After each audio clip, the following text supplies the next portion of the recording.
दिन भगवान का जप करता हूं, नारायण नारायण जपता हूं, मेरे से बड़ा भक्त किसी और को बता दिया।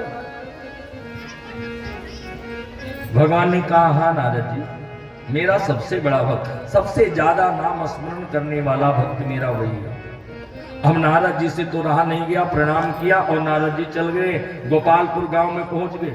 और गोपालपुर गांव में पहुंचे तो प्रातः काल ही हुआ था। उठ करके केवल एक बार उस गणरिया ने कहा भगवान कृपा करना, और इतना कहा, खाट से उठा और जाकर के अपना नित्य कर्म किया, भोजन पानी किया और भेड़ों को लेकर के जंगल में चला गया। अब नारद जी ने सोचा कि यहाँ तो इसने कुछ जप किया नहीं, एक बार किया, केवल भगवान का नाम लिया है। अब शायद ये जंगल में जाएगा, भेड़ों को छोड़ देगा, तब बैठ करके भगवान का जप करेगा। नारद जी पीछे पीछे चले गए और जाकर के वहां देखते रहे, लेकिन गणरिया भेड़ों को इकट्ठी करने में ही लगा रहा सारा दिन। अब नारद जी ने सोचा हो सकता है शाम को जाए, तब रात्रि में बैठ करके तप करता हो, नाम जप करता हो, ये दिखावा नहीं करता हो। तो भगवान का नाम जब केवल एक बार इसने किया है सुबह, और जब गणरिया जो है अपनी भेड़ों को लेकर घर पहुंचा तो जाकर के हाथ पैर धो करके और भोजन किया। भोजन करने के बाद में जब अपने बिस्तर पर लेटा तो भगवान से हाथ जोड़ करके कहा प्रभु आपकी बड़ी कृपा है। नारद जी ने कहा हो सकता है कि जब सब सो जाएंगे तब ये नाम जप करेगा। सारी रात नारद जी वहीं बैठे रहे, लेकिन वो तो खर्राटे मार करके सोता रहा। हम नारद जी को सुबह हुई, नारद जी को आया क्रोध, पहुंच गए भगवान के पास। भगवान बड़े झूठे हो आपने बता दिया कि रामदास नाम का गणरिया गोपालपुर में रहता है, वो सबसे ज्यादा नाम लेने वाला है। अरे वहां तो मैं गया था, मैंने देखा कि उसने कोई नाम जप ही नहीं किया, केवल 2 बार नाम लिया। भगवान ने कहा कि वो सब बाद में सुनेंगे, नारद जी मेरे सिर में बड़ी पीड़ा हो रही है, बहुत दर्द हो रहा है। नारद जी ने कहा प्रभु आपका दर्द कैसे जाए, मैं क्या करूं बताइए। भगवान ने कहा कि देखो एक काम कर दो। कहा क्या? कहा ये कटोरा है, एक फूल का कटोरा दिया और उसमें तेल लबालब भर दिया और नारद जी को थमा दिया। कहा नारद जी मेरी 7 बार परिक्रमा कर लो और ये तेल मैं अपने मस्तक से लगाऊंगा, मस्तक ठीक हो जाएगा।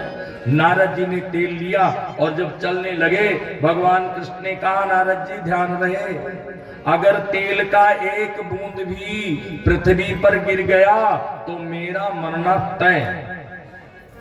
नारद जी ने कहा ऐसा क्या प्रभु? कहा हाँ बिल्कुल पक्की बात है। नारद जी ने हाथ में लिया और 7 चक्कर लगा लिए, आकर के कहा प्रभु ये लो। और जब देने लगे भगवान ने नीचे से मार दिया, तेल नीचे गिर गया, तेल सारा बिखर गया। नारद जी ने कहा प्रभु ये क्या किया आपने? कहा वो जो करना था मैं कर रहा हूं। नारद जी एक बात बताओ, 7 बार आपने परिक्रमा किया? कहा हाँ किया। कहा एक बात बताओ कितनी बार मेरा स्मरण किया, कितनी बार नाम लिया? कहा प्रभु एको बार नहीं। क्यों? क्योंकि तेल अगर गिर जाता तो आपकी मृत्यु हो जाती, इसलिए मेरा पूरा ध्यान एक जगह ही केंद्रित रहा, तेल एक बूंद गिरने न पावे।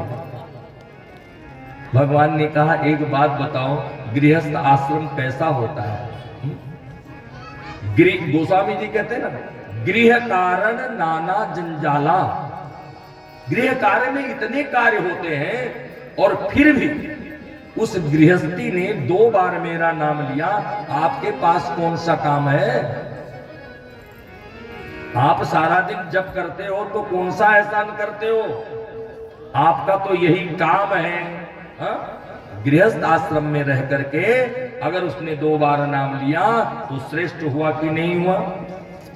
नारद जी को समझ आ गई और नारद जी ने प्रणाम किया और नारद जी वहां से चले आए। सुखदेव स्वामी कथा करते हुए कहते हैं कि द्विविध वानर को बलराम जी ने मार दिया। राजा पौंड्रक हुए, जो भगवान श्री कृष्ण का ही रूप धारण करके वो सबसे एक बात कहता था कि मैं ही असली द्वारिकाधीश हूं, और जो वो नंद का छोरा बन करके बैठा हुआ है वो नकली है। आजकल भी नकली भगवान असली भगवान है। आज हो तो कोई बड़ी आश्चर्य की बात नहीं है, कलयुग है, लेकिन द्वापर युग में भी नकली असली चलते थे। हाँ, नकली साधु, नकली संत, नकली असली, है ना आज भी। लेकिन ध्यान रहे, जितने नकली होते हैं ना वो जेल में रहते हैं। भगवान कहते हैं कि मैं जेल में पैदा ही हुआ, मैं पैदा होकर के जेल से निकला, लेकिन जो असली बनना चाहते हैं नकली बन करके, है ना, वो सब जाकर के जेल के बाहर पैदा हुए हैं, लेकिन जाते कहां हैं? जेल में। तो नकली सब जेल में जाएंगे। भगवान ने पौंड्रक को भी सबक सिखाया और उनका भी वध किया। उनका साथ देने वाला एक काशी नरेश था, काशी का राजा था, उसने भी युद्ध किया। भगवान ने उसका भी वध कर दिया, और वध करके कहते हैं चक्र से उसका सिर काट करके और उस सिर को काशी में जाकर के राज दरबार के आंगन में डाला। और जब वो सिर गिरा तो काशी नरेश के जो पुत्र थे उन्होंने देखा पिताजी का सिर है, तो उन्होंने ब्राह्मणों को बुला करके यज्ञ करवाया, और उस यज्ञ में कृतिया प्रकट हुई। और कृतिया को कहा गया कि जाओ तुम कृष्ण को मार करके आना। कृतिया एक ऐसा तंत्र विद्या है कि कृतिया जब चलती है तो जाकर के अपने उस लक्ष्य को पूर्ण करके ही आती है। और अगर लक्ष्य पूर्ण नहीं हुआ और उसको वापस लौटना पड़ा तो जो करता है ना उसको भी क्षत पहुंचाती है। इसलिए कृतिया करने वाले जो तांत्रिक लोग हैं वो क्या करते हैं, वो भेजते हैं कृतिया को, लेकिन यहाँ पहले से ही एक दुम्मा भेड़ा बांध करके रखते हैं, ताकि वहां अगर कुछ गड़बड़ हो जाए तो आकर के भेड़े को मार दे, हमें बचा दे। तो कृतिया भी आई, लेकिन भगवान के आगे कृतिया क्या करेगी? भगवान ने उस कृतिया का ही समापन कर दिया। खैर, सूर्य महाराज कहते हैं महाभारत करवा करके भूभार का जो भार था वो थोड़ा हल्का किया। उसी समय में जरासंध नाम का जो दैत्य था, जो कंस का ससुर था, उसको भी भीम के द्वारा मरवाया भगवान ने। कैसे मरवाया? कहा ये जरा राक्षसी के द्वारा पालित हुआ था, इसका 2 खंडों में जन्म हुआ था, लेकिन जरा नाम की जो राक्षसी थी उसने इसको जोड़ दिया था, और जोड़ने से इसका नाम पड़ गया था जरासंधि। जरा के द्वारा जो संधि हुई उसका नाम जरासंधि। और भगवान ने जब भीम और जरासंध का युद्ध हो रहा था तो भगवान ने एक तृण लेकर के चीर करके बताया कि इसको चीर कर दो, 2 खंड में कर दो, ये मारा जाएगा, अस्त्र शस्त्र से नहीं मारा जाएगा। तो भीम ने चीर करके फेंक दिया, और भीम ने जब चीर दिया उस शरीर को जरासंध के, तो फिर आपस में आकर के वो जुड़ गए। भगवान ने फिर दूसरी युक्ति बताई, एक फिर तिनका लिया और उसको फाड़ा, और ऐसे नहीं फेंका, ऐसे फेंका, तो भीम समझ गए और जरासंध को फाड़ करके फिर एक बाएं हाथ का दाहिने हाथ की तरफ फेंका, दाहिने हाथ का बाएं तरफ फेंका, तो वो जरासंध वहीं पर समाप्त हो गया। शिशुपाल का वध महाभारत काल के बाद में जब सुई यज्ञ कराया युधिष्ठिर महाराज जी ने, तो वहां शिशुपाल भी आया हुआ था। अग्र पूजा के लिए भगवान कृष्ण को उद्घोषण हुआ कि अग्र पूजा किसकी होनी चाहिए, तो सबने कहा भगवान कृष्ण का। शिशुपाल माना नहीं और वो बार बार गालियां देता रहा, और 99 गाली देता था, रोज देता था भगवान को 99 गाली। क्यों? बड़ा दुष्ट था ये बचपन से ही। ये भगवान श्री कृष्ण के बुआ का लड़का था। बुआ ने हाँ भरवा ली थी कृष्ण से कि बेटा इसको क्षमा कर देना, ये बड़ा उदंड है, तो प्रतिज्ञा ले। भगवान ने कृष्ण ने प्रतिज्ञा लिया था अपने बुआ के आगे, शिशुपाल की माँ के आगे, कि मैं तब तक इसका वध नहीं करूंगा जब तक ये 100 गाली न दे। 100 गाली के ऊपर अगर इसने मुझे गाली दे दिया तो मैं इसका वध कर दूंगा।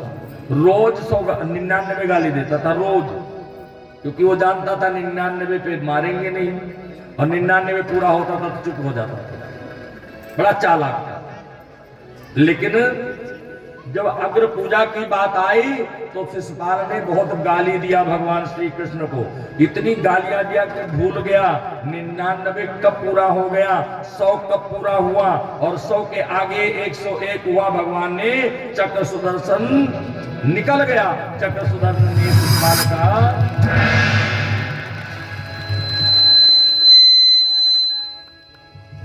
अरे भैया चूं चूं कर रहा है। सुखदेव साहब भी कहते हैं कि भगवान और सुदामा और भगवान श्री कृष्ण की मित्रता, आप लोग ये कथा खूब जानते हैं, अच्छी तरह जानते हैं। इस कथा को हर भागवत में आप देखते होंगे, और भागवत में ये भी देखते होंगे कि एक ब्राह्मण का रूप धारण करता है बालक, वो लंगड़ा बन जाता है, फटे पुराने कपड़े पहना देते हैं, लंबी सी चोटी बना देते हैं, और लंबी सी चोटी बना करके वो घुमाता है छोटी और लंबी सी बड़ी सी, और ऐसे ऐसे घुमाता है, और कटोरा लेकर के सबके आगे जाकर के भीख मांगता है। देखा है आप लोगों ने, भागवत में देखा हो, या फिर कीर्तन उर्तन होता है वहां भी देखा हो। ये सुदामा जी का अपमान है, और ब्राह्मण का अपमान यदि होवे तो फिर ब्राह्मण क्षमा कर देगा, लेकिन भगवान क्षमा नहीं करते हैं उसको। यदि ब्राह्मण का अपमान हुआ, एक ब्राह्मण का अपमान होता है जब चोटी हिलाते हैं, भीख मंगवाते हैं लोगों से। और सुदामा को दरिद्र कहते हैं, दरिद्र ब्राह्मण। दरिद्र कौन है? हमारा शास्त्र कहता है दरिद्र वो है जो सदा असंतुष्ट रहता है, संतुष्ट नहीं है। अब आप लोग विचार करें कि आप लोग कितने संतुष्ट हैं। मैं तो नहीं, कुछ ना कुछ आशाएं लगी रहती हैं, ये भी हो जाए, वो भी हो जाए, ऐसा हो जाए, वैसा हो जाए।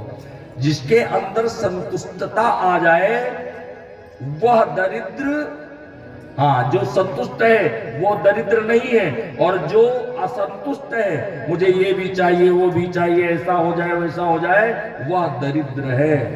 अच्छा, भीख कौन मांगता है बताओ ना? भीख कौन मांगता है? भिखारी। और भिखारी में क्वालिटी होती है, एक रोड का भिखारी, एक गाड़ी में मांगने वाला भिखारी, एक ठेली पर बैठकर मांगने वाला भिखारी, होती है ना क्वालिटी, और एक मंदिर में जाकर के भीख मांगने वाला भिखारी, एक मंदिर के बाहर बैठ करके भीख मांगने वाला भिखारी। सब भिखारी होते ना। हम और आप भी भिखारी ही है। हम भगवान के आगे भर दे रे शाम झोली, भर दे ना बहलाओ बातों में, हो भर दे रे शाम झोली, भर दे ना बहलाओ बातों में, हो ना बहलाओ बातों में।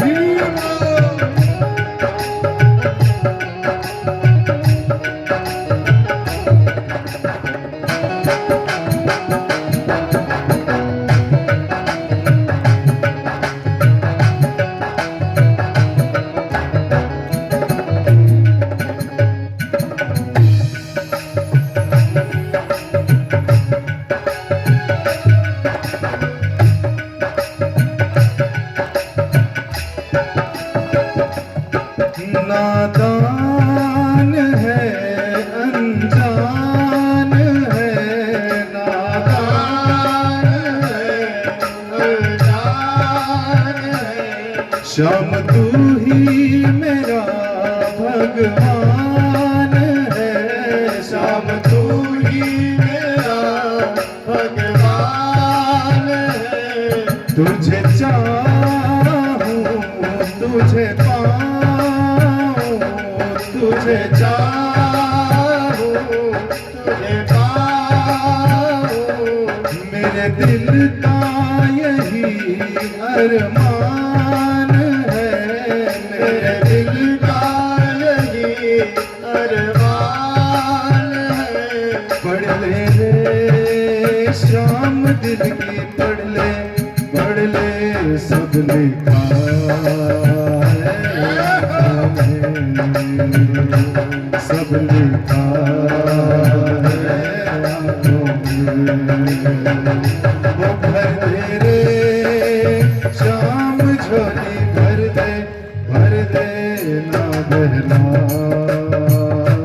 बातों में, ना बहला बातों में।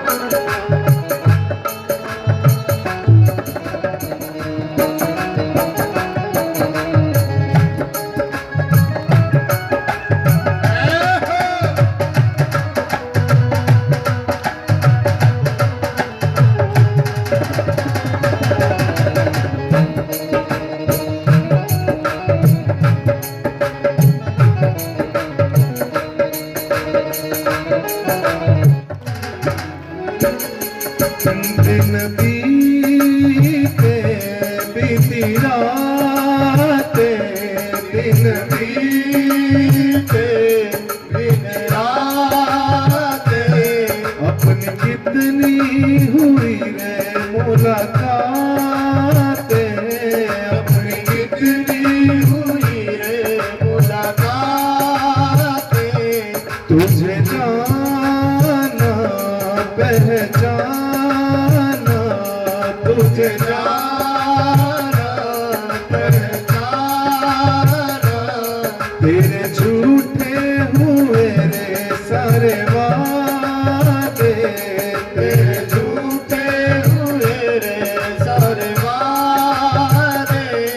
भूले रे श्याम तुमको, भूले भूले क्या रखा है बातों में, क्या रखा है बातों में। तो भर दे रे श्याम झोली, भर दे ना बहला बातों में, ना बहला बातों में।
भर देगा दामन तुम्हेरा, श्याम भर दे तू दामन मेरा।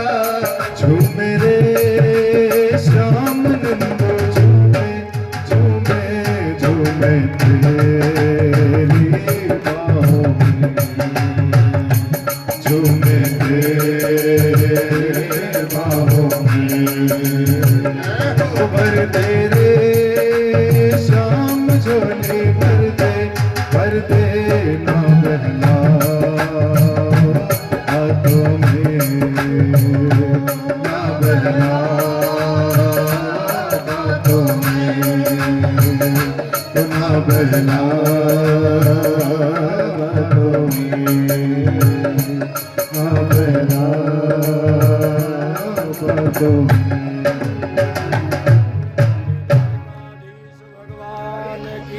जय।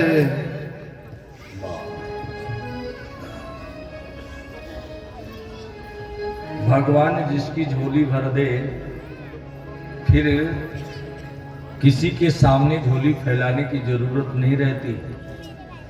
और भगवान झोली कब भरता है? भगवान भरता कब है झोली? आपके मांगने से भरेगा। हम रोज मांगते हैं, मांगने से अगर मिलता ना तो सब कोई भी मांग लेता, मांगने से नहीं मिलता है, भगवान की कृपा से मिलता है। दरिद्र कौन है? असंतुष्टो दरिद्र। जो सदा असंतुष्ट रहता है वो दरिद्र है। और संतुष्ट कौन रहता है? कहा गोधन, गज धन, बाज धन और रतन धन खान। और जब आवे संतोष धन, सब धन धूरी समान। संतोषम परम सुखम। सुखी कौन है? कहा संतोषी परम सुख है। और ये ब्राह्मण के लिए सुखदेव स्वामी कहते हैं सुदामा के लिए कि कृष्ण स्यासीद सखा कश्चित ब्राह्मणो ब्रह्मवित्तमः विरक्तः इंद्रियार्थेषु प्रसन्नात्मा जितेंद्रियः। सुखदेव स्वामी कहते हैं कि कृष्ण के एक मित्र थे जिनका नाम था सुदामा। वो ब्राह्मण थे, लेकिन कैसे ब्राह्मण थे? कहा विरक्तः, विरक्त ब्राह्मण। उनको कोई लोभ लालच नहीं थी। विरक्त ब्राह्मण।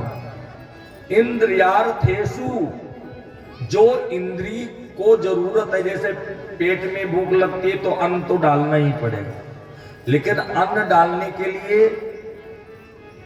गेहूं की रोटी ही काफी है ना।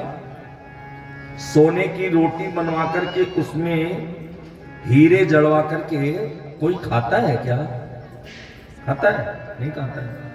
इतने बड़े बड़े लोग हुए, खाए तो वही ना, अन्न ही। और पेट तो अन्न से ही भरता है। और भगवान इतना अन्न देता है, कोई भूखा नहीं सोता है। जागता तो है भूखे, लेकिन सोता है पेट भर के। जो 10 कमाता है वो भी पेट भरता है, जो करोड़ कमाता है उसका भी पेट भरता है। फिर दरिद्र कौन? कहा जो और करता रहे वही दरिद्र। सुदामा जी दरिद्र नहीं है, सुदामा जी संतुष्ट है, प्रसन्न आत्मा, जिसकी आत्मा सदैव प्रसन्न रहती है। ठाकुर जी जो कर रहे हैं अच्छा कर रहे हैं, ठाकुर जी की मर्जी है, हाँ? हम राजी हैं उसी में जिसमें तेरी रजा है। हमें यूं भी वाह है, हमें यूं भी वाह। भगवान ने आज सब्जी के साथ रोटी दिया, स्वीकार है। कल 4 सब्जियों के साथ मिलेगा, वो भी स्वीकार है। कल दाल चावल रोटी सब्जी पूरी कचौड़ी सब कुछ मिलेगा, वो भी स्वीकार है। लेकिन अगर भगवान ने नमक रोटी दिया है तो वो भी तो भगवान की मर्जी है, फिर वो दरिद्र नहीं है। दरिद्र कौन है? नहीं नहीं, हम तो देखो हमारे लिए पानी ऑस्ट्रेलिया से आता है पीने के लिए, यहां से नहीं पीते हम पानी। हम जो कपड़े पहनते हैं ना, हम यहाँ के नहीं ब्रांडेड कपड़े लाते हैं। कहां से? कहा अमेरिका से हमारे लिए कपड़े आते हैं। ये संतुष्ट है? ये संतुष्ट नहीं हो सकता है। ऐसे ब्राह्मण की कथा है जो अपनी पत्नी के कहने पर भगवान से मिलने के लिए द्वारकाधीश के लिए जाता है। और क्यों जाता है? पत्नी कहती है कि वो कुछ दे देंगे, तब मना करते हैं। तब सुदामा जी कहते हैं तब मैं नहीं जाऊंगा। लेकिन जब सुशीला कहती है कि तुम्हारे मित्र हैं, मित्र से मिलने नहीं जाते हैं, आप उनसे प्रेम करते हैं, वो आपसे प्रेम करते हैं, तो आप मित्र के यहां मिलने के लिए तो जाइए। तब भगवान सुदामा जी कहते हैं कि देवी मिलने तो जाते हैं मित्र से, लेकिन मित्र के यहाँ, गुरु के यहाँ, देवालय में, यज्ञ में, कथा में खाली हाथ नहीं जाते हैं। देवी मित्र से मिलने जा रहा हूं तो कुछ ना कुछ तो चाहिए। तो इतने धनहीन है, धनहीन कह सकते हैं आप, उनको गरीब भी कह सकते हैं, लेकिन दरिद्र नहीं कह सकते। दरिद्र नहीं थे, इतना उनके पास अन्न नहीं है कि रोज बच्चे खावें, लेकिन फिर भी प्रसन्न आत्मा प्रसन्न है। किसी दिन पानी से काम चलता है, अन्न नहीं मिलता है, लेकिन फिर भी प्रसन्न आत्मा प्रसन्न है, कोई दिक्कत नहीं। भगवान की इच्छा है, भगवान की मर्जी है। ऐसे प्रसन्न आत्मा की एक कथा है। अच्छा, ये गरीब क्यों हुए ये जानते हो आप? नहीं जानते? कथा तो सुना होगा। अरे द्वारपालों कन्हैया से कह दो, मिलने सुदामा गरीब आ गया। गवाएंगे, वो भी गवाएंगे, वो भी गवाएंगे, मत चिंता मत करना, वो भी गवा देंगे। लेकिन दरिद्र क्यों हुए, ये गरीब क्यों हुए, इसका कारण जानते हैं आप लोग? इतने दिन से आप लोगों ने कथा सुना होगा, टीवी में कथा सुनते हैं, बड़े बड़े महात्माओं की कथा होती है। एक का फोन आया, फोन नहीं, पता नहीं, फेसबुक पे कमेंट किया होगा शायद, हाँ वो मैं जान नहीं है पूरा। महाराज जी मैं कथा ही सुनती हूँ, मैं अनिरुद्धाचार्य की कथा टीवी पर 2 घंटे सुनती हूँ। चलो कथा अगर वैसे नहीं सुना होगा तो सुना होगा ना, टीवी पे तो सुना होगा। इतने जने हो, बिल्कुल पक्का पक्का सत्य सत्य कहता हूं, अगर आप ये जानते हैं कि सुदामा गरीब क्यों हुए, अगर आप में से कोई जानता वो हाथ उठा दो, हाथ उठाओ, मैं पूछूंगा। हाँ, मैं बोलना बंद कर दूंगा, पहले आप बताएंगे, पूरी कथा सुन लूंगा मैं आपसे। जानते हैं? चलो कोई बात नहीं है, सब जानते हैं, लेकिन शर्म कर रहे हो आप लोग, जानते हो सब हो। मैं बताता हूं। एक बार की बात है, भगवान श्री कृष्ण बालक जब विद्यार्थी थे तो संदीपनी जी के, अपने गुरु जी के यहाँ रहा करते थे, वेद पाठ करते थे, विद्या पढ़ने के लिए गए थे। तो वहीं तो मित्रता इनकी हुई, सुदामा जी की और कृष्ण की। तो एक दिन की बात है, गुरुवानी जी ने कहा कि बेटा जंगल जा रहे हो तो वहां क्या खाओगे, एक काम करो, मेरे पास देखती हूं कुछ रखा हो तो ले आओ, तुम्हें दे दूं, वहां जाकर के खा लेना। वो जाकर देखा तो एक चने की पोटली थी, और उस चने की पोटली को ला करके भगवान को दे दिया, कृष्ण को दे दिया, और कृष्ण ने कहा सुदामा को दे दिया, सुदामा तुम रखो, और चलते हैं। और वो चने की पोटली लेकर के चले गए जंगल में, और जंगल में लकड़ियां काटने लगे। लकड़ियां काटते काटते भगवान श्री कृष्ण ने देखा कि एक वृक्ष पर बहुत सुंदर सुंदर फल लगे। इतने सुंदर फल देखने में, तो वो फल देख करके मंत्रमुग्ध हो गए। कृष्ण ने कहा सुदामा फल खाना है तो ऐसे फल मिलेगा नहीं, बहुत ऊंचे पर लगा हुआ है। कृष्ण ने कहा मैं चढ़ जाता हूं, मैं ऊपर से डाल को हिला दूंगा, तू इकट्ठी कर लेना, फिर बैठ कर खाएंगे। ठीक है, कृष्ण चढ़ गए, चढ़ने में प्रवीण थे ही। हाँ? कदम की डाल पर ही जाकर के बैठते थे, वहां बंसी बजती थी इनकी। तो चढ़ गए और डाल को हिला दिया, डाल से पके पके फल नीचे गिरे। सुदामा जी ने इकट्ठा किया और उन फलों को एक टोकरी में रखा, और टोकरी में रख करके इंतजार करने लगे कि कृष्ण ऊपर से आए नीचे, तब बैठ करके खाएंगे। सुदामा जी ने कहा कि देख तो ले कि कैसा फल है। उन्होंने एक फल लिया और मुंह में डाला, और जैसे मुंह में डाला दांत से काटा, थूक दिया बाहर, तुरंत निकाल दिया। हे भगवान, ये इतना कड़वा फल। अब तो सुदामा जी ने क्या किया, सुदामा जी ने उस फल को एक एक करके सारे फलों को खा लिया। उन फलों को जब खा लिया तो जब उतर करके कृष्ण आए, सुदामा से पूछा फल कहाँ है? तो सुदामा ने कहा मैंने सब फल खा लिए। और जब फल खा लिए तो कृष्ण को क्रोध आया, और क्रोध में कहा सुदामा, ये ब्राह्मण लोग होते हैं ना, ये ऐसे ही होते, बड़े लालची, इतने लालची है, तू इतना लालची निकला, मेरे लिए भी नहीं फल रखा, तूने सारे फल खा लिए। सुदामा नीचे सिर को किए हुए खड़ा रहा, कुछ बोला नहीं।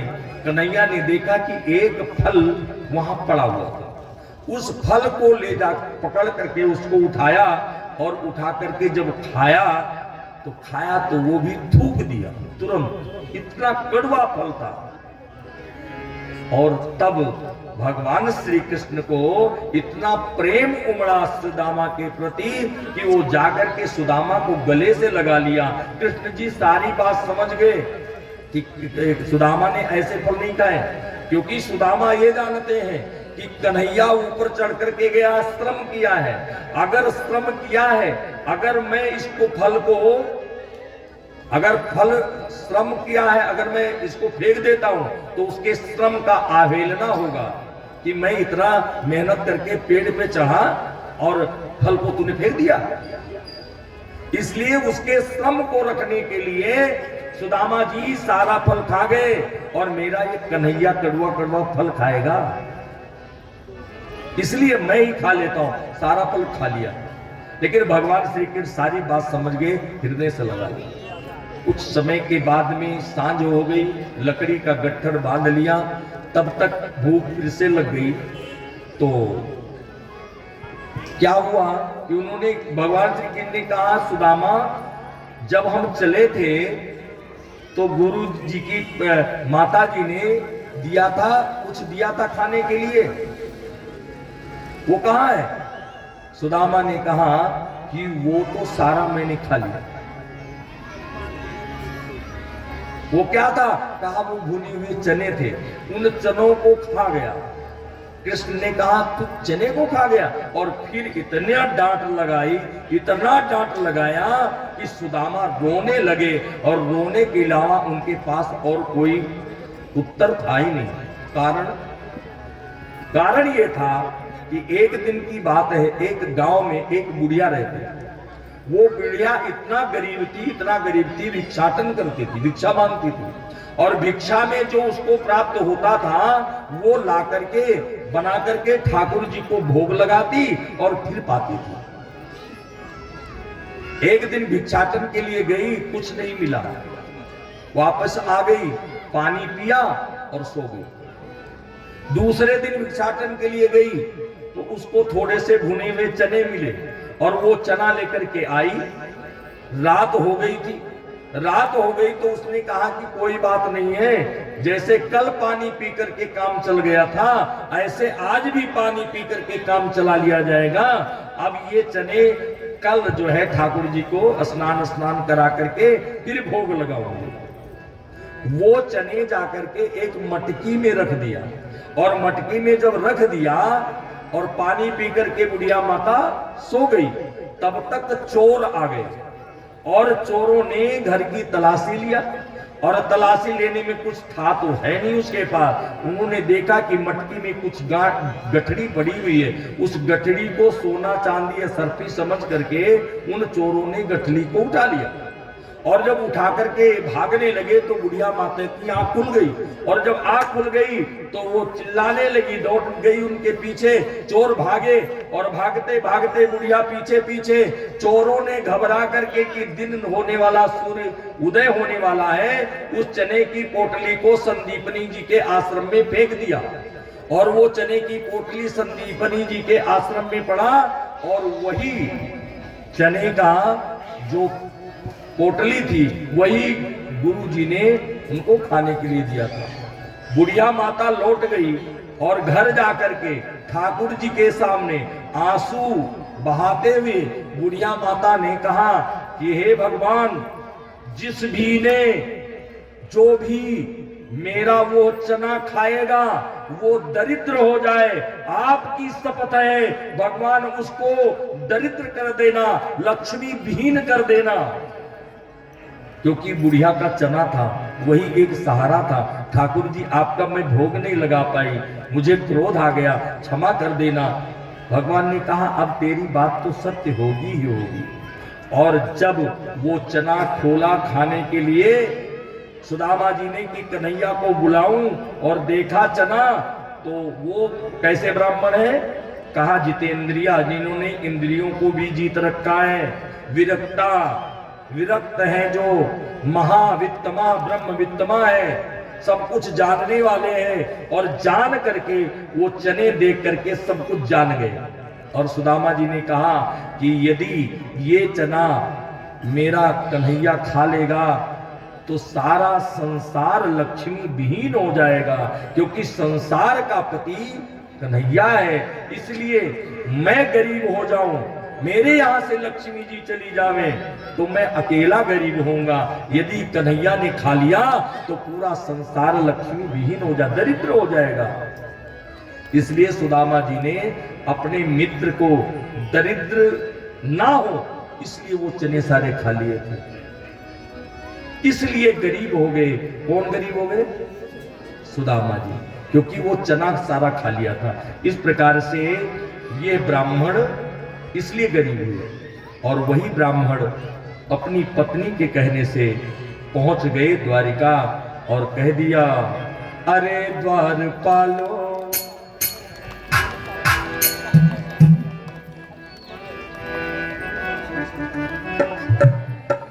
देखो देखो ये गरीबी, ये गरीबी का हाल, कृष्ण के दर पर विश्वास लेके आया हूँ, मेरे बचपन का यार है मेरा श्याम, यही सोच करके आस लेके आया हूँ। अरे द्वारपालो कन्हैया से कह दो, अरे द्वारपालो कन्हैया से कह दो कि घर पे सुदामा गरीब आ गया है, कि घर पे सुदामा गरीब आ गया है। भटकते भटकते न जाने कहाँ से, भटकते भटकते न जाने कहाँ से, तुम्हारे महल के करीब आ गया है, तुम्हारे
नसीबा गया है कि मिलने सका जे नसीबा गया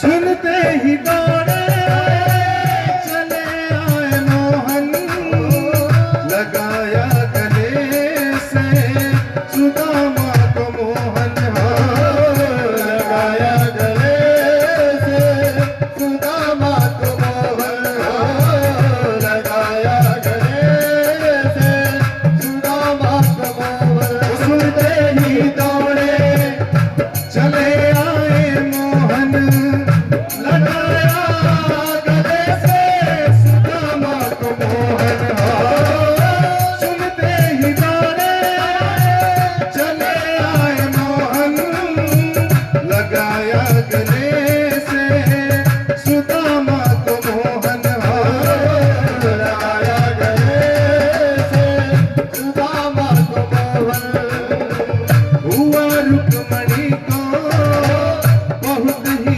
अचंभा हुआ रुक्मणी को बहुत ही अचंभा ये मेहमान कैसा अजीब आ गया है ये मेहमान कैसा अजीब आ गया है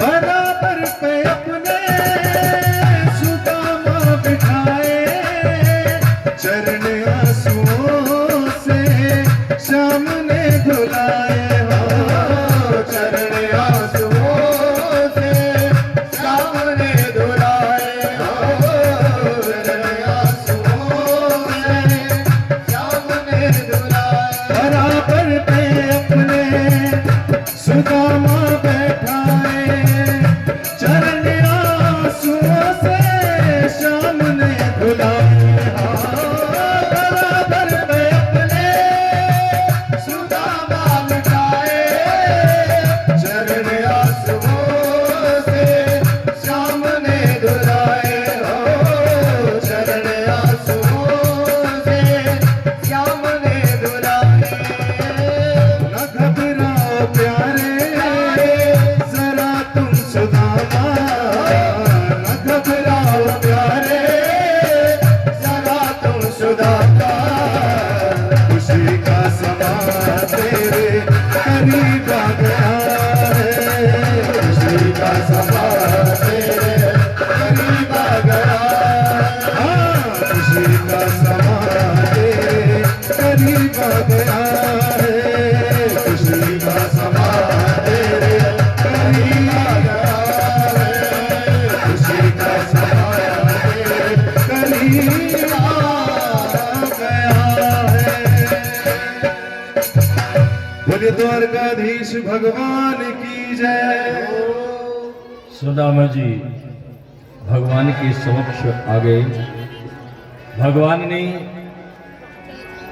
उनका ऐसा सत्कार किया जहां पर भगवान बैठते हैं अपने सिंहासन पर, उस सिंहासन से उतर करके सुदामा जी को बिठलाया है, इतना सम्मान दिया है और चरणों को धोया, चरण धो करके और अंदर ले गए जहां रुक्मिणी सत्यभामा आदि रानियां, उनसे मिलवाया और मिलवा करके भगवान श्री कृष्ण बैठे,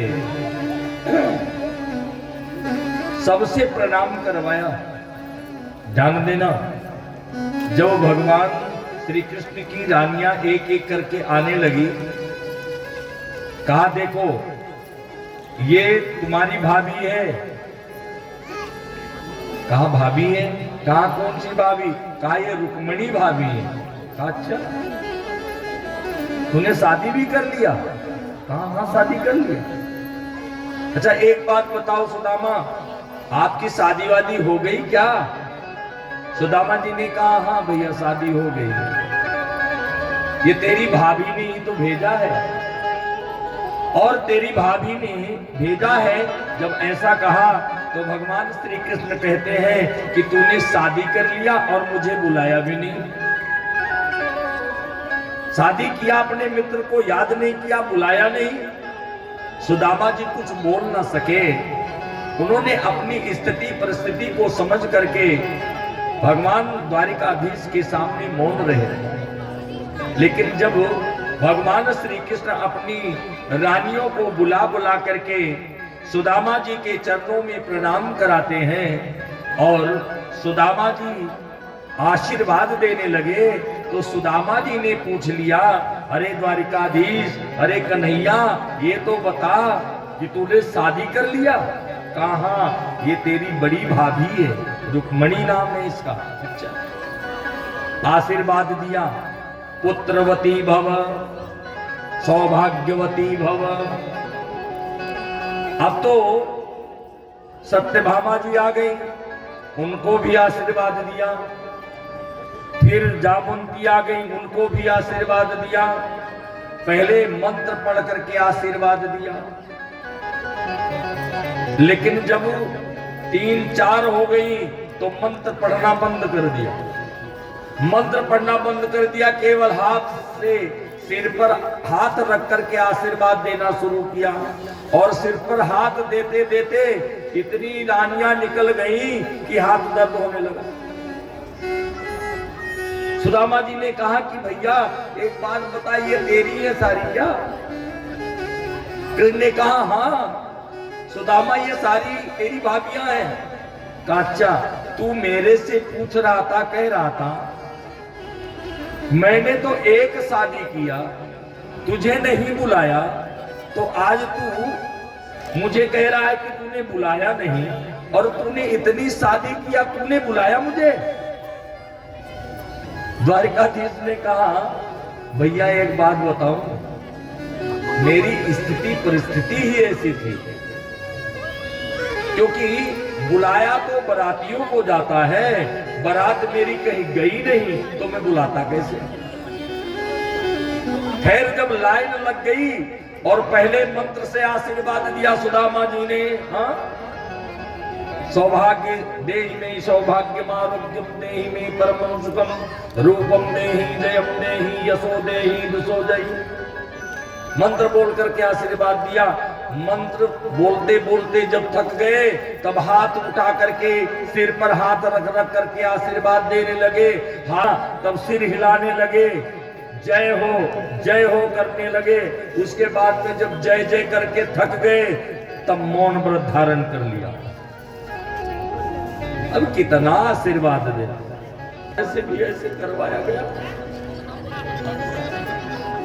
हमारे से भी ऐसे करवाया गया। ये पटका जय सिया राम, ये पटका जय सिया राम, ये पटका, मेरा तो ये दुख गया।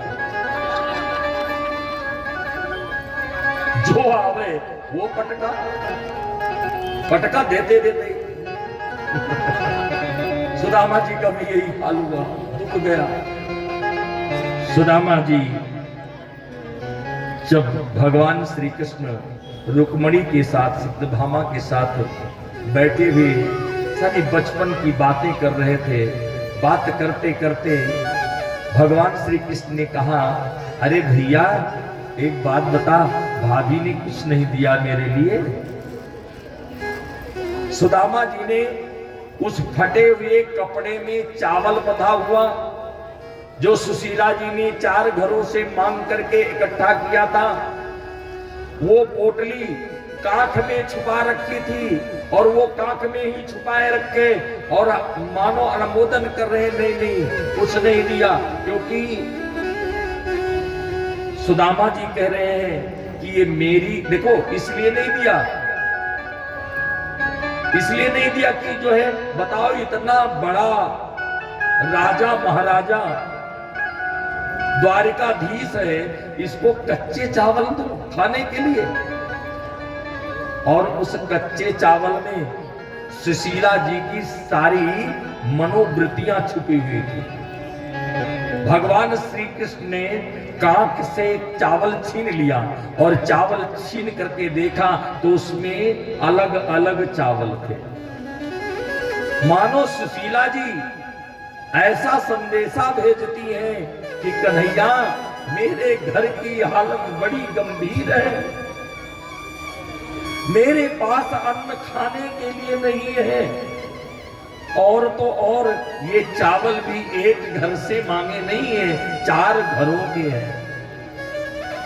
फटा पुराना कपड़ा इसलिए दिया कि कन्हैया अपने आप समझ जाएगा कि अगर फटे पुराने कपड़ा हो और फटे पुराने कपड़े को एक जगह नहीं 2-3 जगह से सुई से चकटी लगाई गई हो, चकटी लगाए हुए कपड़े में बांध करके दिया ताकि कन्हैया समझ जाए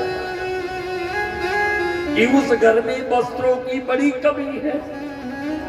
ये सुशीला का भाव था, कन्हैया समझ गया, कन्हैया सब कुछ जान गया। लेकिन सुदामा जी कुछ मांगे नहीं, ध्यान देना, मांगे नहीं है, द्वारकाधीश से मांगे नहीं, कहा मांगू न, मर जाऊं मांगू नहीं, मर जाऊं मांगू नहीं, अपने तन के काज और पर कारज के कारणे मोह न आवे लाज। अगर उपकार कार्य करना है, परोपकार करना है तो उसके लिए मांगना श्रेष्ठ है, लेकिन केवल अपने लिए मांगना ठीक नहीं है। सुदामा जी ने यही कहा, मर जाऊं मांगू नहीं, मैं मर जाऊंगा लेकिन मैं किसी के आगे हाथ नहीं फैलाऊंगा। जब वो चावल लिया, हाँ एक सूचना है, अभी हमारे आपके आचार्य जी ने कहा, बताया कि जो भी चावल आप लेकर के आए हैं ठाकुर जी के भोग के लिए, अब भोग लगाने जा रहे हैं ठाकुर जी, हाँ सुदामा जी के चावलों का भोग लगाने जा रहे हैं। उस चावल को द्वारकाधीश ने मुट्ठी में भरा और मुंह में डाल लिया, दूसरी मुट्ठी भरा मुंह में डाल लिया, तीसरी मुट्ठी भरा, डालने जा रहे थे, रुक्मिणी जी ने हाथ पकड़ लिया। कथा आप लोगों ने ऐसा सुना होगा, ऐसा ही सुना होगा। जब चावल निकले, जब छीना चावल, तो आधे चावल तो पुराने फटे कपड़े से निकल करके जमीन पर फैल गए। जो कुछ थोड़े से चावल बचे, उस चावल में जब चावल वो खाने लगे तो 1-2 मुट्ठी की बात तो हमने बना लिया है, हाँ हम लोगों ने बना लिया है, मुट्ठी खाया, केवल अन्न खाया। एक ब्राह्मण के घर का, एक वैष्णव के घर का अन्न प्रसाद हो जाता है, उस प्रसाद को भगवान ने खाया, वो भोग को खा रहे हैं। रुक्मिणी जी ने हाथ पकड़ लिया, कहा 2 लोग दे दिया और हमें कहाँ रखोगे तीसरा मुट्ठी खा करके, ऐसा कुछ नहीं है। उन्होंने इसलिए नहीं रोका कि हम कहाँ रहेंगे, रुक्मिणी जी अपने पति का साथ देती हैं, रुक्मिणी धर्म पत्नी है। रुक्मिणी जी ने इसलिए हाथ पकड़ लिया, सारा प्रसाद तुम ही खाओगे, हम लोगों को प्रसाद नहीं मिलेगा। हमारे अंदर भाव ये आना चाहिए, ये ठाकुर जी का प्रसाद है। रुक्मिणी जी ने हाथ इसलिए नहीं पकड़ा कि 3 त्रिलोक दे दोगे, मैं हम कहाँ रहेंगे। कथा आप लोगों ने यही सुना होगा। हमारे शास्त्रकारों ने कहा है कि वैष्णव के घर का अन्न यदि मिल जाए तो समझ लेना भगवान की कृपा है। भक्त लोग कहते हैं कि हे भगवान, मुझे यदि बनाना तो वैष्णो के घर के पास में जो नाली बहती है, नाली के कीड़े बनाना, ताकि वैष्णो के घर का अन्न जब उस नाली से जाए, उस नाली में मैं पड़ा हुआ उस वैष्णो के अन्न को मैं खाऊं। ये प्रसाद है, ये भाव है। भगवान ने वैष्णो के अन्न को भोग लगाया है। हाँ, सुदामा जी के चावलों को खाया है। अरे भगवान किसी वस्तु के भूखे नहीं है। जब भगवान पांडव के तरफ से इंद्रप्रस्थ गए तो उस समय जब चलने लगे तो दुर्योधन आया। दुर्योधन ने कहा कि ठाकुर जी आप मत जाइए, द्वारकाधीश आप मत जाइए। कहा क्यों? कहा मेरी मां गांधारी ने आपके लिए भोजन बनाया है, और वो भी 1-2 तरह के नहीं, 56 प्रकार के भोजन बनाए हैं। 56 व्यंजन गांधारी ने बनाए थे। कहा भोग लगा करके जाओ, खा करके जाओ। भगवान ने कहा दुर्योधन एक बात बताओ। देखो मैं आपको बताऊं कि जब मैं यहां आया ना तो रास्ते में मुझे मेरे काका विदुर जी मिल गए थे। विदुर जी ने पहले ही निमंत्रण दे दिया। विदुर जी भीड़ में खड़े हुए सारी बात सुन रहे हैं। वहीं से कह रहे हैं कन्हैया से, अरे कन्हैया तू मेरे से अभी तक मिला ही नहीं, मैंने तुझे निमंत्रण कैसे दे दिया? मानो इशारों से विदुर जी कह रहे हैं। भगवान ने वहीं समझा दिया भीड़ में, काका चुप रहो, जो मैं कह रहा हूं करने दीजिए। भगवान ने कहा दुर्योधन मैं तो भोजन करने के लिए हाँ कर दी है। विदुर जी के यहाँ मैं भोजन करूंगा, काका के यहाँ भोजन करूंगा। दुर्योधन ने कहा नहीं, द्वारिकाधीश आप भोजन करके जाए, मेरी मां को बड़ा दुख होगा। इतना श्रम करके आपके लिए भोजन तैयार किया है, इतना प्रकार के भोजन बनाए हैं। भगवान श्री कृष्ण ने कहा दुर्योधन देखो, भोजन कब किया जाता है? 2 अवस्थाओं में किया जाता है भोजन।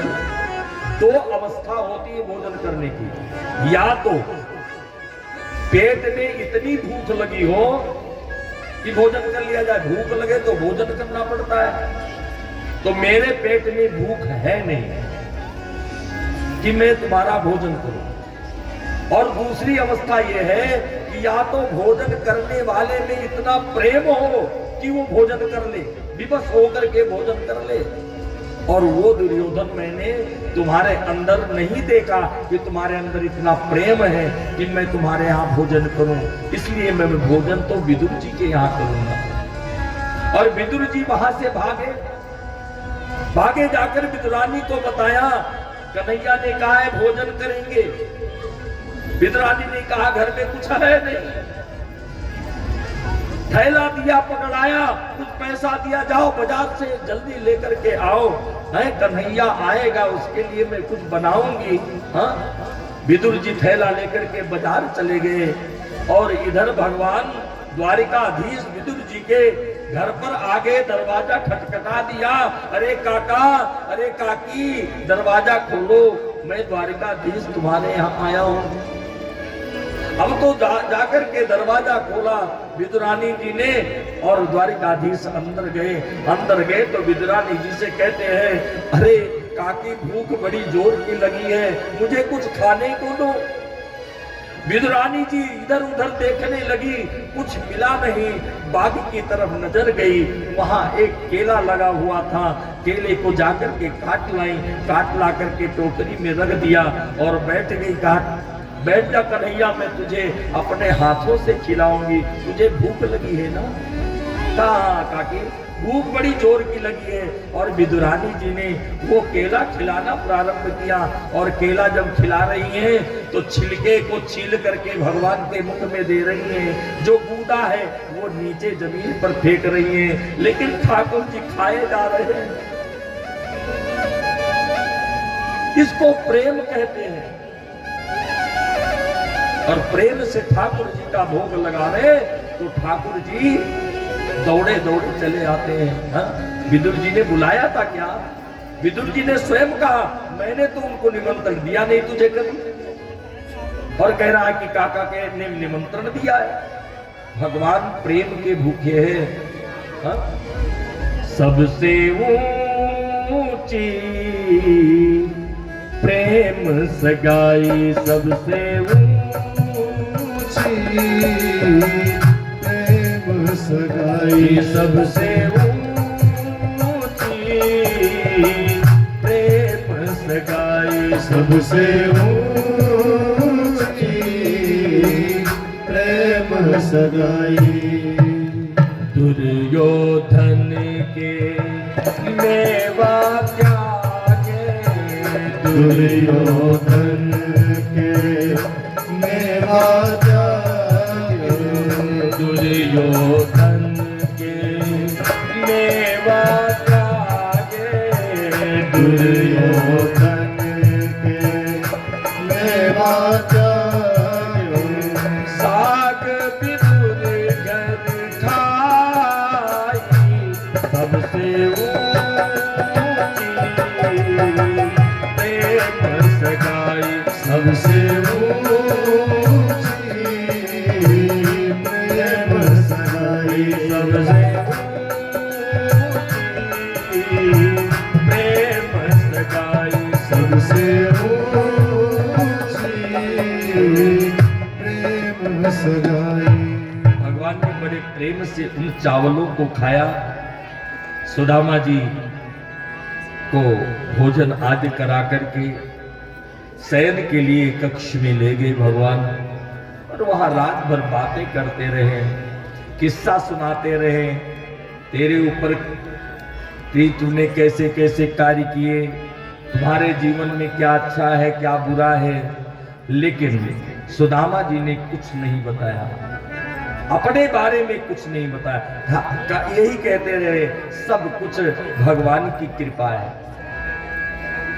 सवेरा हुआ, सुदामा जी विदा लिए, अच्छा द्वारकाधीश अब मैं घर को चलता हूं। आप लोगों ने कथा सुना होगा कि सुदामा ने कहा, मन ही मन कहा कि ठाकुर जी ने कुछ दिया नहीं, और जो कपड़े पहनाए थे वो छीन लिया। हाँ? ऐसा कुछ नहीं हुआ। सुदामा जी ने एक बार भी नहीं कहा कि ठाकुर जी ने द्वारकाधीश ने कुछ दिया नहीं, बल्कि जब वहां से सुदामा जी चलते हैं कहते हैं हम दरिद्रा पापिया तुम कृष्णा त्रिनिकेतनः ब्रह्म बंधुर रीति स्माहं बाहुभ्याम परिरंभतः। सुदामा जी भगवान के गुणों का गान करते हुए चलते हैं। अरे कहा मैं एक दरिद्र ब्राह्मण और कहा ये द्वारिकाधीश, मुझे गले से लगा लिया। कितना दयालु है ये, कितना कृपालु है। और कहा सुदामा जी भगवान के गुणों का बखान करते हुए अपने घर जब पहुंचे तो क्या देखते हैं, जहां पर उनकी कुटिया थी ना, जहां पर सुदामा जी की कुटिया झोपड़ी बनी हुई थी, वहां पर बड़े बड़े महल खड़े हुए हैं। जहां सुशीला पटे पुराने कपड़े, चट्टी वाले कपड़े, सिले वाले कपड़े, मैले कपड़े, कुचैले कपड़े पहन करके घूमा करती थी, वही सुशीला उस महल में बनारसी साड़ी, नौलखा हार और कमर में करधनी, कानों में बड़े बड़े झाले, ऐसा सुंदर श्रृंगार करके सुशीला जी उधर से आती हुई दिखी। सुदामा जी ने कहा ये मेरी वाली है क्या? सुदामा जी पहचान ही नहीं पाए, एकदम कोई चमक। अरे आजकल तो पहचान पति नहीं पाते, भगवान बचाना, भगवान अरे एक की शादी हुई, रात में शादी हुई, विदा करके आया और घर में ले गया। प्रातः काल हुआ, वो सामने मिली तो उसने कहा है वहां झाड़ू लगा ले। उसने कहा देखा सास आई। अरे किसको कह रहा है? अरे तो रानी बन करके आई है। हाँ रानी, ये नौकरानी नहीं है, ये नौकरानी है। तूने नौकरानी कह दिया, बहू है ये। और जब बहू ने देखा उनकी तरफ तो पति ने कहा कि मुझे क्या पता, रात को तो इतनी चमक रही थी। हाँ ये ब्यूटी पार्लर वाले जय हो, धन्य है,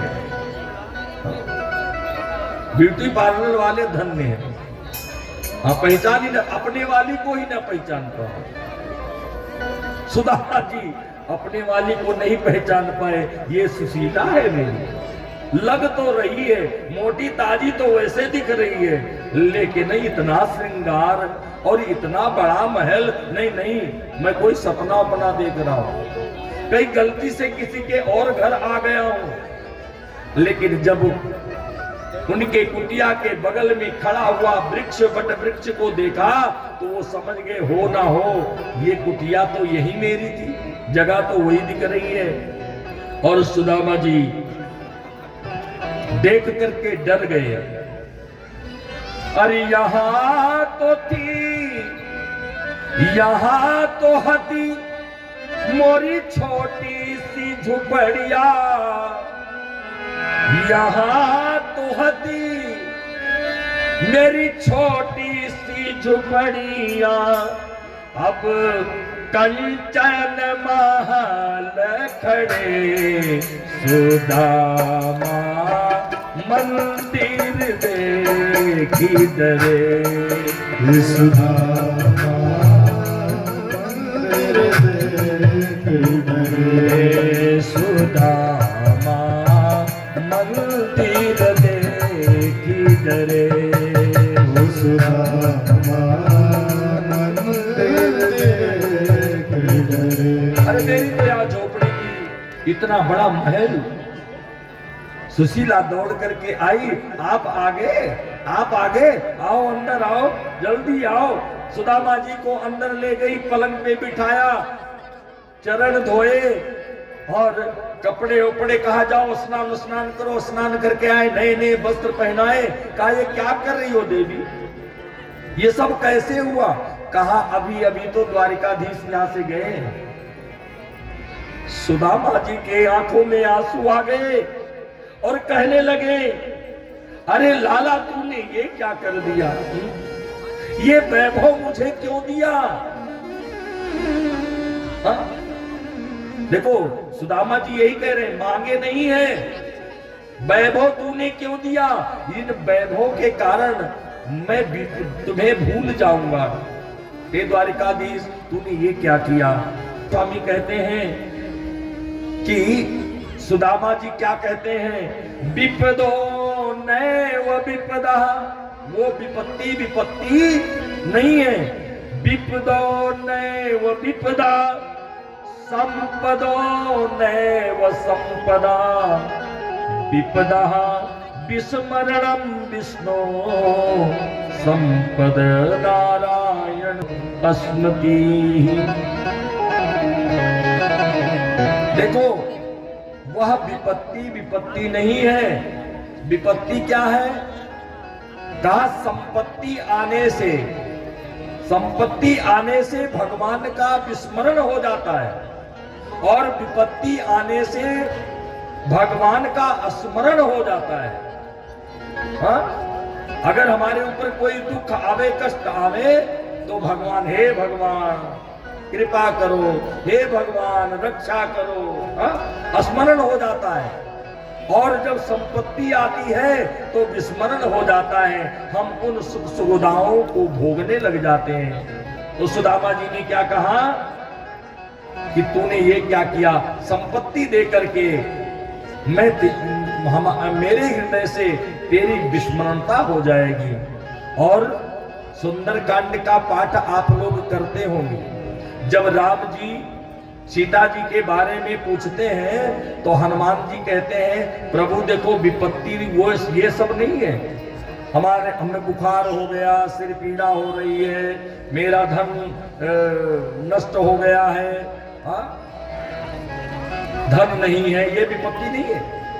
हनुमान जी ने कहा प्रभु वियोग भी विपत्ति नहीं है, किसी का वियोग हो जाए वो विपत्ति नहीं कहलाती है। का विपत्ति क्या कहलाती है?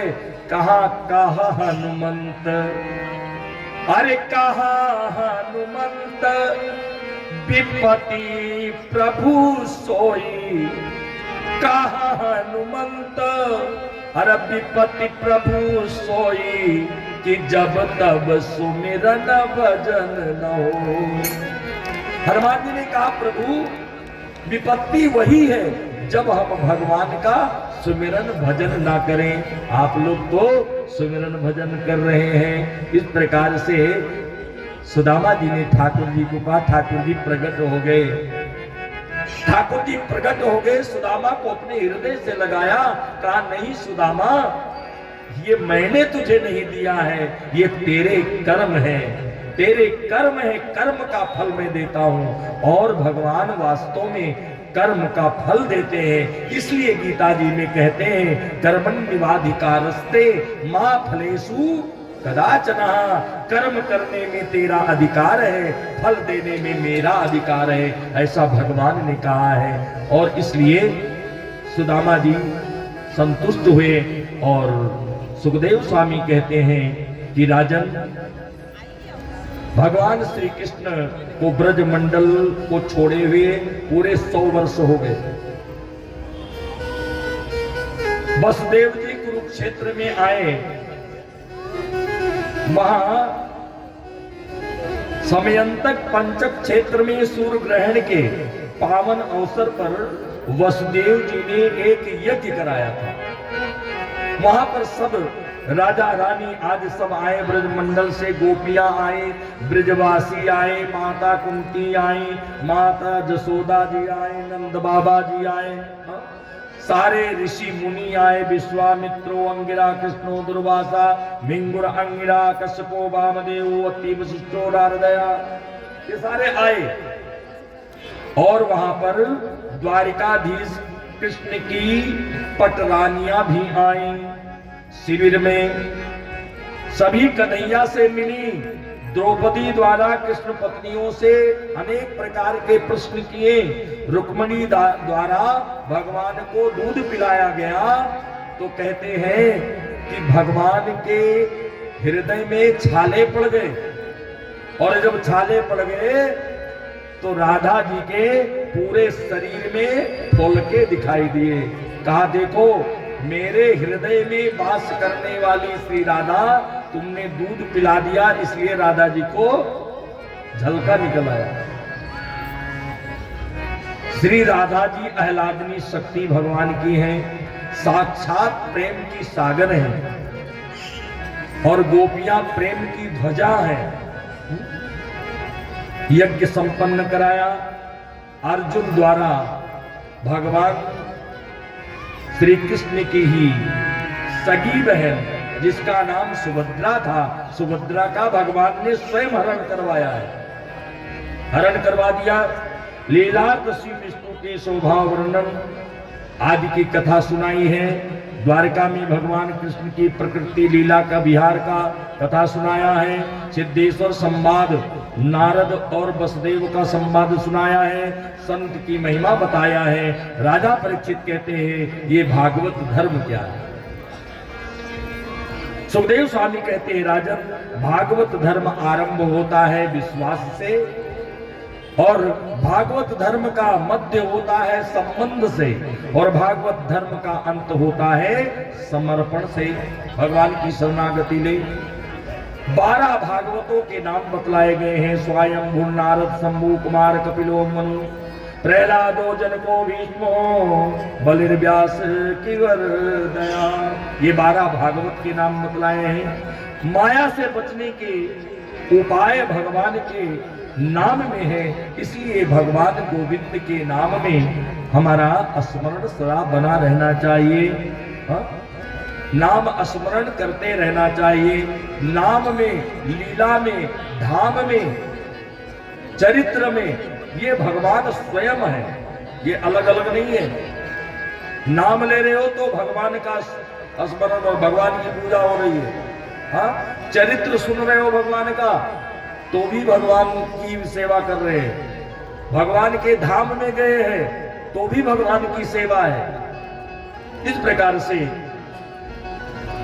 एक बहन जी थी, बहन जी ने एक गुरु जी के पास जाकर के कहा कि देखो मैंने बहुत कथाएं सुन ली, बहुत यज्ञ कर लिया, बहुत धाम में चली गई, लेकिन कल्याण कैसे होगा?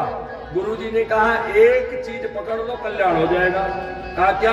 कहा नाम जप करो बस। नाम जप से बड़ा कोई चीज नहीं है। उन्होंने कहा ठीक है, नाम जप करने लगी, नाम दे दिया। अच्छा, नाम जप का मतलब समझते हैं? नाम जप उसको माना गया है जो गुरु के द्वारा कानों से हृदय में प्रविष्ट होता है। उस नाम जप को, चाहे किसी का नाम हो, हाँ? चाहे राम का हो, चाहे कृष्ण का हो, चाहे विष्णु का, किसी का नाम हो, तो जो कानों के द्वारा गुरु के मुख से शब्द फूंक करके आपके कर्ण रंध्रों से आपके हृदय में प्रविष्ट कराया गया हो, सदगुरु के द्वारा उन मंत्रों का आश्रय लेकर के भगवान को प्राप्त कर सकते हैं। जो गुरु धारण नहीं करता है उसको पूर्ण फल की प्राप्ति नहीं होती है, क्योंकि भागवत में जो लिखा हुआ है, भागवत तो पन्ना है, पन्ने में स्याही से लिखा गया है, स्याही में शब्द है, लेकिन वास्तव में भगवान इसमें समाये तो किस रूप में है? कहा भगवान किस रूप में समाये हैं? भगवान शब्द के रूप में समाये। और वो भी शब्द कैसे? कहा जो ब्राह्मण के मुख से निकला हुआ शब्द ही मंत्र कहलाता है। किताबों में लिखा हुआ शब्द श्लोक कहलाता है। ध्यान देना, वह श्लोक केवल इस श्लोक के लिए है। हाँ। जो किताबों में लिखा हुआ श्लोक है वह श्लोक केवल इस लोक के लिए है, उस लोक के लिए नहीं है।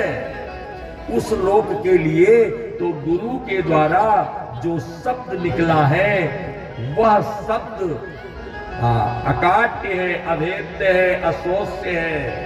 वो किसी भी तरह से उस शब्द का हम नुकसान नहीं कर सकते। और वह मंत्र जप, तो देवी जी वो मंत्र ले आई और मंत्र नाम जप करने लगी। एक जगह पहुंच गई कथा सुनने, कथा सुन रही थी तो महाराज जी नाम जप करा रहे थे। नाम जप क्या करा रहे थे? काली अमरदन कंस निकंदन देवकी नंदन तव शरणम। काली अमरदन कंस निकंदन देवकी नंदन तव शरणम। काली अमरदन कंस निकंदन देवकी नंदन तव शरणम। काली अमरदन कंस निकंदन देवकी नंदन तव शरणम। अब वो बहन जी क्या करें? वो नाम जप करती, लेकिन बीच में उनके पति का नाम आ जाता। उनके पति का नाम देवकी नंदन था। क्या नाम था?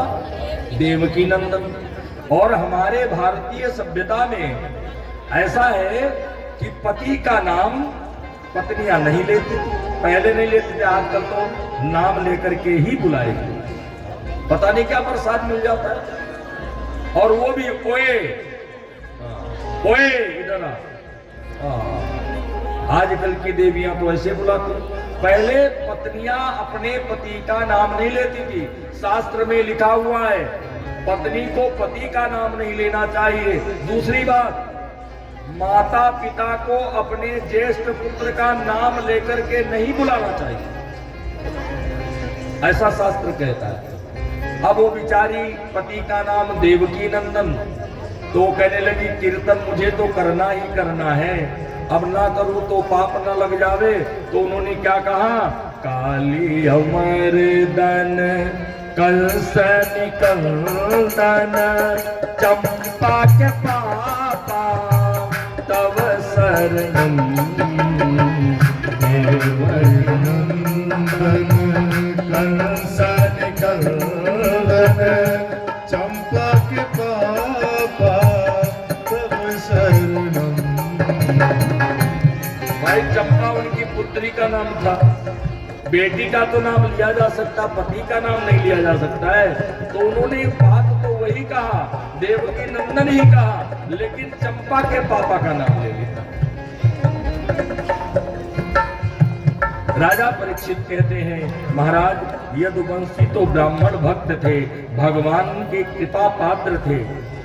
सुखदेव स्वामी कहते हैं महाभारत करा करके थोड़ा भार पृथ्वी का हल्का किया भगवान ने, और अंतिम इच्छा उनकी थी अपने कुल का संहार। बहुत अभिमानी राजे आगे सुधर्मा सभा बुलाया गया, और सुधर्मा सभा में भगवान ने अपने बच्चों को कहा कि बड़ों से कभी हंसी नहीं करना, उसका दुष्परिणाम आप लोग सुने हैं कथा में कि ऋषि आए, संत आए, ब्राह्मण आए, और वहां जो है जामवंती के पुत्र जिनका नाम था सांब, कुछ ग्वालों ने मिलकर के सांब को स्त्री बनाया और पेट में एक मूसल बांध दिया, और मूसल बांध करके ऋषियों के सामने जाकर के कहा पृष्ठम बजंती साक्षात प्रभुवा मोग दर्शनः। उन्होंने कहा महाराज आप बता दीजिए, आप त्रिकालदर्शी हैं, हमारी ये नई नई बहू है, ये गर्भवती है, इसके गर्भ से पुत्र होगा या पुत्री होगी। महात्माओं ने ध्यान देकर देखा, कौन कौन महात्मा थे, कहा विश्वामित्रो असिताकर्णो दुर्वासा भिंगुर अंगिरा कर्ण्यो वामदेवो अथ वशिष्ठो नारदादयाः। दुर्वासा आदि ऋषि आए हुए थे, और उनके सामने जब ऐसा कहा तो उन्होंने श्राप दे करके कहा अरे मूर्खो, ये तुम्हारे कुल का नाश करने वाला मूसल पैदा होगा।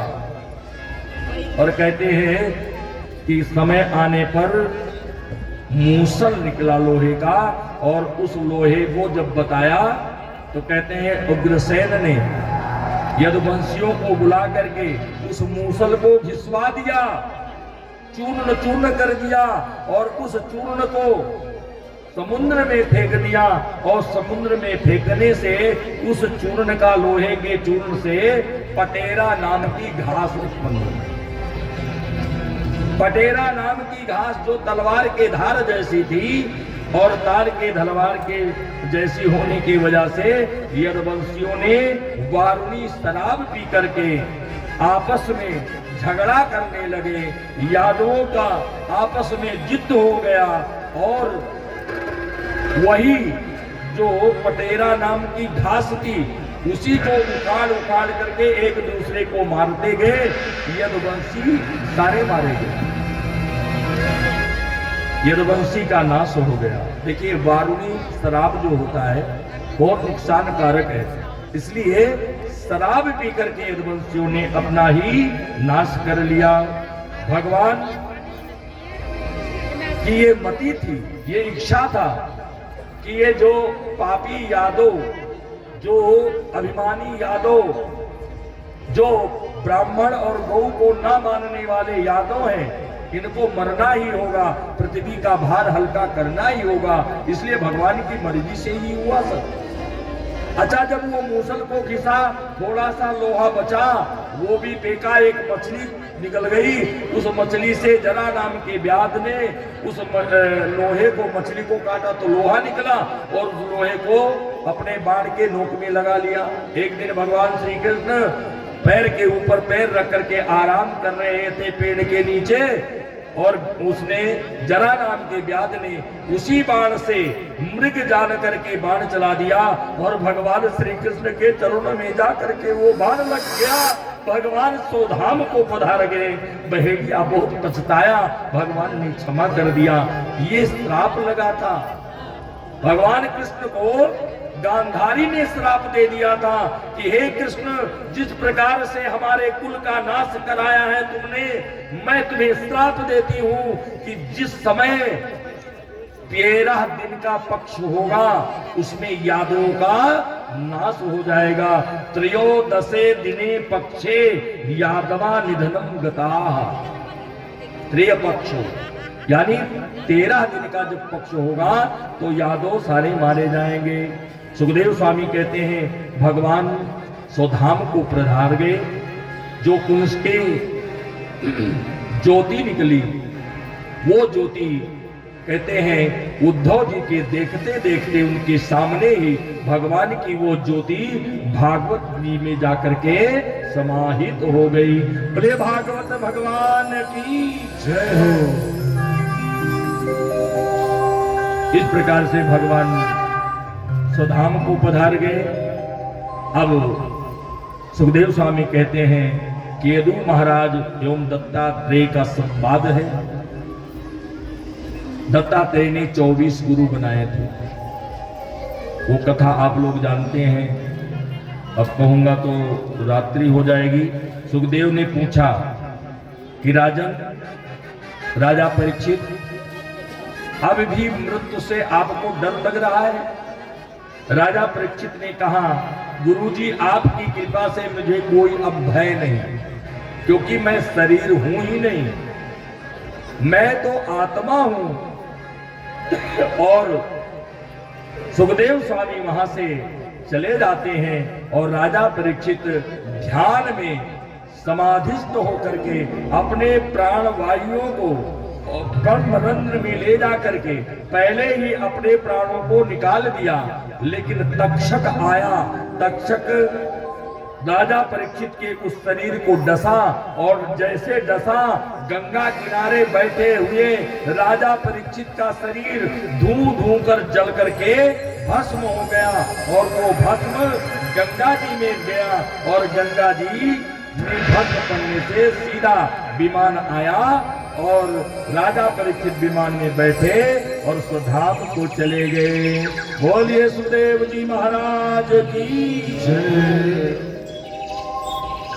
कथाएं तो बहुत हैं, लेकिन सुखदेव स्वामी कहते हैं कि आइए, ये जो भागवत है वो क्या है? कहा निमग्ना नाम यथा गंगा। नदियों में श्रेष्ठ कौन है? कहा गंगा जी। देवा नाम अच्युतो यथा। देवताओं में भगवान नारायण, और वैष्णवा नाम यथा शंभु। वैष्णव में भगवान शिव, और पुराणा नाम इदम यथा।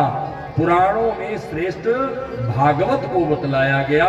बोले भागवत भगवान की जय हो। आइए भागवत का अंतिम श्लोक का सब मिलकर के पाठ करते हैं। उसके बाद में अब जैसा आप लोग बताएंगे आरती होगी या क्या होगा?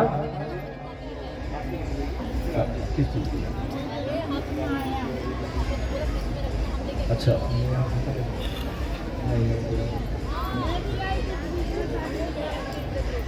आइए सब मिलकर के मेरे साथ बोलेंगे। नाम संकीर्तनम यस्या, नाम संकीर्तनम यस्या, सर्व पाप प्रणाशनम, सर्व पाप प्रणाशनम, प्रणामो दुःख समनस्तम, प्रणामो दुःख समनस्तम, नमामि हरिं परम। नमामि हरिं परम।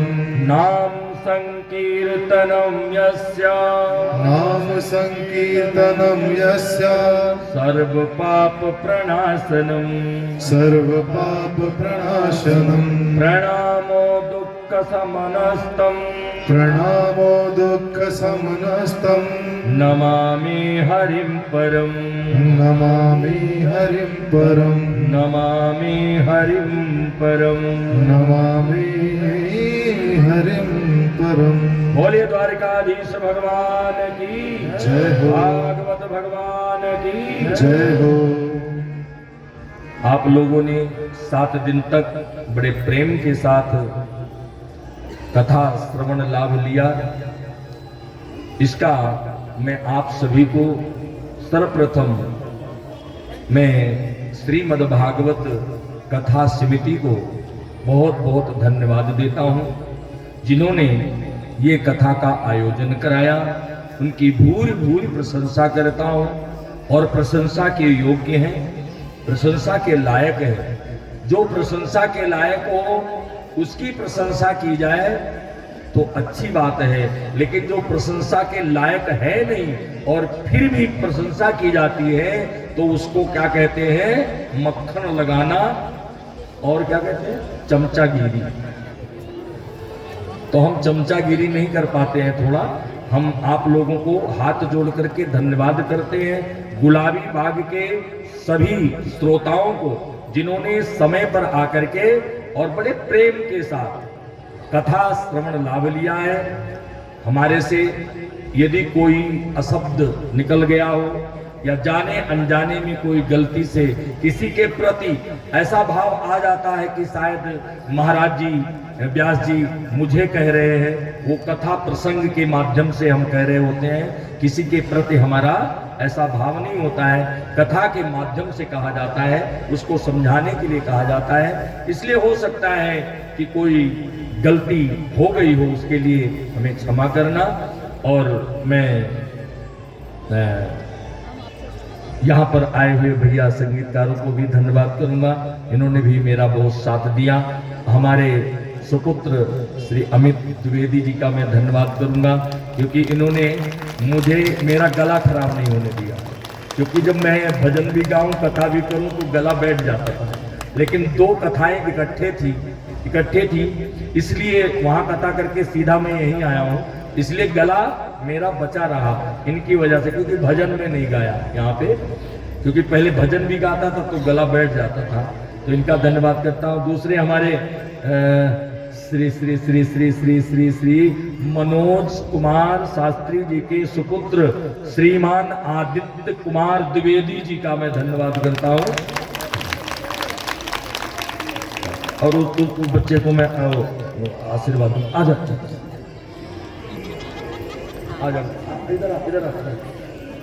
इधर। ये मेरा बड़ा सेवा किया है, रोज चरण दबाता था, बहुत सेवा किया है, इसलिए मैं इसको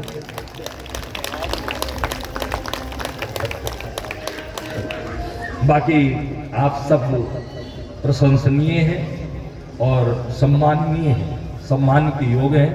अब जैसा कि हमारे मनोज जी बताएंगे वैसा।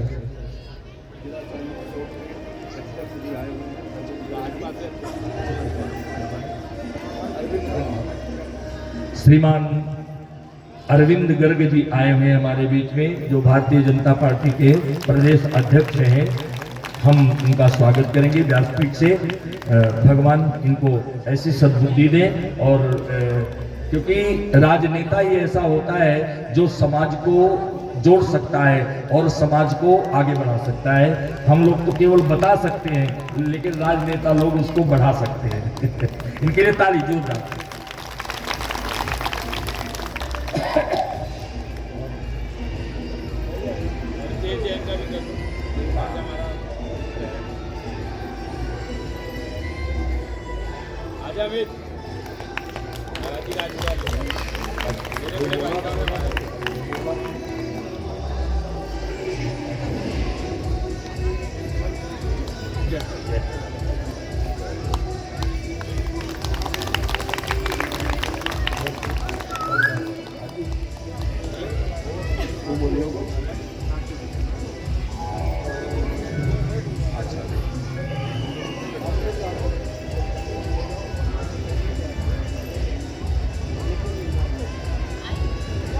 बैठे तो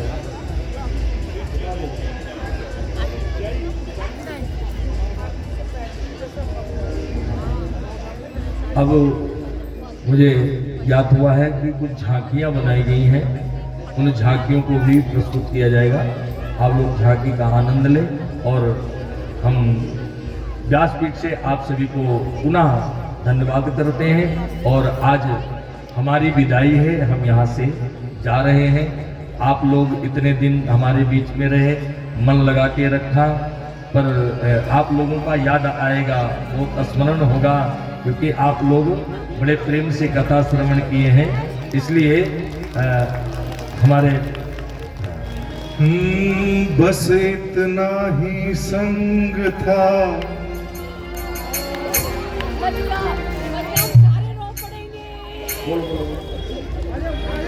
बस इतना ही संग था तुम्हारा हमारा, तुम्हारा हमारा, बस इतना ही संग था तुम्हारा हमारा, तुम्हारा हमारा।